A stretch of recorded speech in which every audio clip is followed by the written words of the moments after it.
are y'all this morning? And welcome to my little spot. My name is Tex, in case you haven't seen me before. If you have, then you already know that I sit here and bring up issues that were brought to me during therapy sessions, people that ask me questions through emails or direct stuff like that. And if you have one, please send it to me. I'll be glad to see what I can do to help you figure out where you're going with things or what you want to know. Or if I can, I'll pass you on to someplace that can help.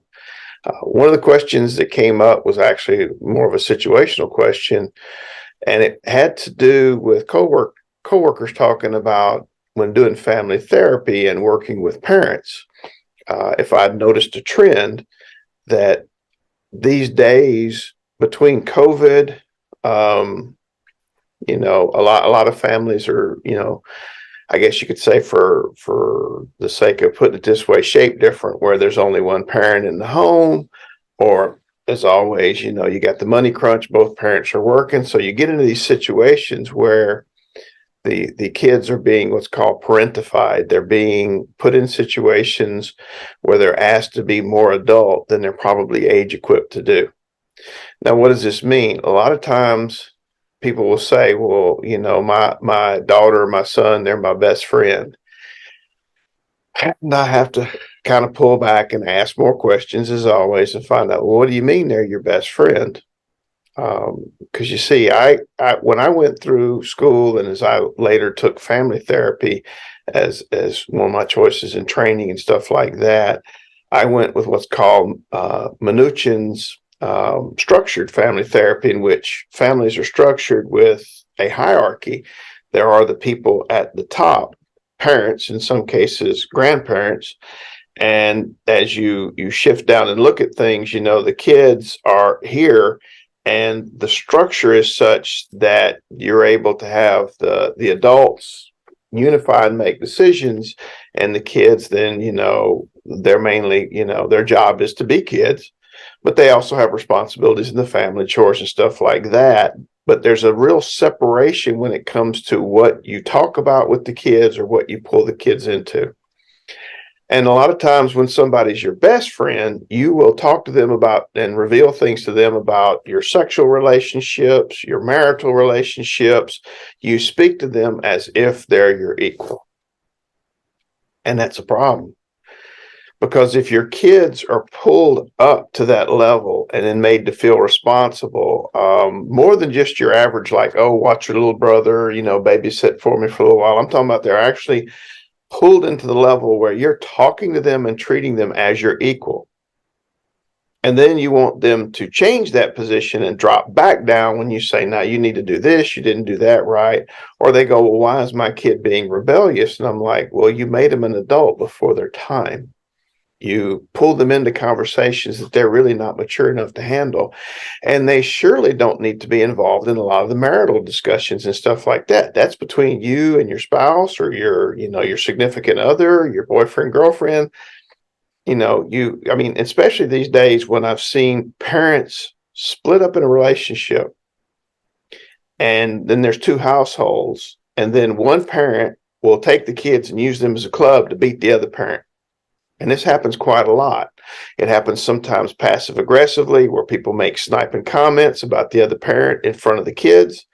And you're actually putting your kids in a position where they have to pick and choose between parents. And if you truly love your kids, please reconsider that. Because you have to understand that kid has two parents. They're trying to square the situation and figure out how to deal with it.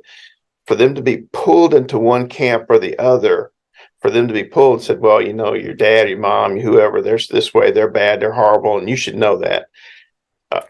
All the arguments that I hear people saying, well, I'm just trying to teach them. I'm trying to get them to see the truth.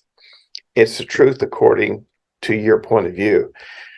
And the truth is that's their other parent. Safety is one thing, but siding is a different. And then even once you get past that, there's the whole, if a parent doesn't have their own social, and this is where I ask people to please consider, if you're a parent, have a social group, network, sphere of people, whatever it is you work with, deal with. Be very careful about dragging your kids into your little sphere, because you're like I said, you're pulling them up into adult decisions. You're having adult conversations with them. You're literally trying to make them your best friend by sharing with them and oversharing with them, instead of going, there are some topics that maybe I don't need to share with my son or my daughter, and this is something that I need to share with my best friend or my therapist or counselor or my barber or hairdresser, or whoever it is that is your group of friends or people that you talk about these things with. Not your children. Your children have a role as children. And again, you're confusing roles when you pull them up and put them in that situation.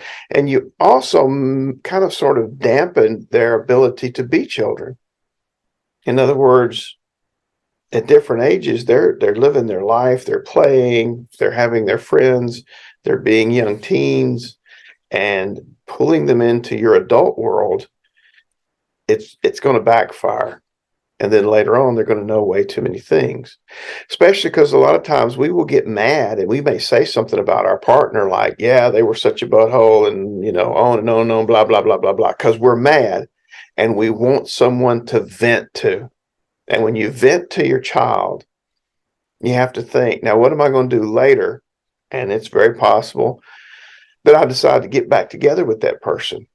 Or I vented about, their dad or their mom, and they have to face that person every day. And then later on, I try to say, oh, well, I was just mad. I was just this. You've put them in a situation where it's hard to forget. You may move on. A lot of times your kids won't. And it adds up.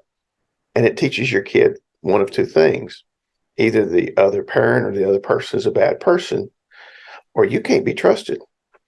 Oh, yeah, I've seen some of y'all raise up and give me the old eyeball. But let me tell you, if you're telling your kid something bad about a person, and then later on you're trying to say, oh, I was just mad, I was just upset, and I was talking about them, think about what that means. You've told your child, you can't rely on me to be steady. You can't rely on me to be even keeled. And you also can't rely on me not to talk about you. Oh, I always tell everybody, if somebody is gossiping to you about another person, if somebody is saying mean things about another person, think about it. Is it possible they're doing the same thing to you? And if you have friends that do that, you know exactly what I mean. Whoever's the person not in the room is the one getting stuck. And your kids notice that. That leaves them with a couple options. Do they become just like you? And do you really want that? Or do they learn not to trust what you're saying, that you're just mad, and then it becomes every time you say something, you're mad, and maybe I shouldn't pay attention to it. Again, you can avoid that by keeping the structure. Kids, parents, and adults. And I say that way because sometimes the adults in the house are guardians or grandparents and step parents, and but there's that separation. All right. Keep that in mind, like I said, when you're talking to your kids. Are you oversharing? Are you pulling them into your adult world? Are you trying to make them your best friend? And I know a lot of parents are going to get mad and say, but my kids are my best friend.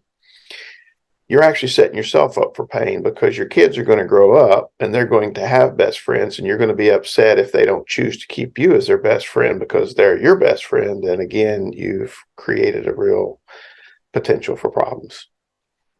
Hope y'all have a good day. Hope you don't get mad and stomp out the room. Y'all take care, and I'll talk to you later.